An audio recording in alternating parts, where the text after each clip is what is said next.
बिस्मिल्लाहिर्रहमानिर्रहीम। अस्सलामुअलैकुम।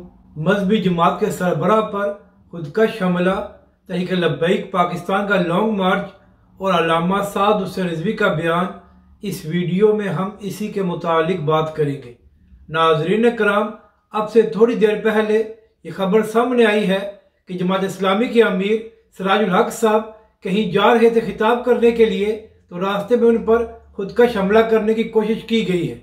मगर नाजरीन कराम, अच्छी खबर यह है कि खुदकश हमलावर की जैकेट नहीं फटी और सिराजुल हक साहब मुकम्मल तौर पर महफूज रहे हैं।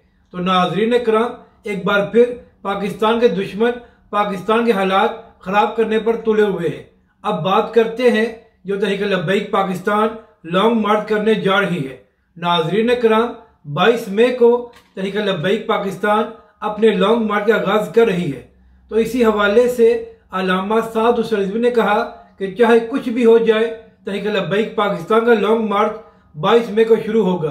तहरीक लब्बैक के सरबराह ने कहा कि अगर हुकूमत ने रोकने की कोशिश की तो इसके बावजूद तहरीक लब्बैक पाकिस्तान का लॉन्ग मार्च होगा और अब तहरीक लब्बैक पाकिस्तान इससे पीछे नहीं हट सकती। अपनी राय का जरूर इजहार करें कि आपको ये वीडियो कैसी लगी और हमारे इस चैनल को भी सब्सक्राइब करें।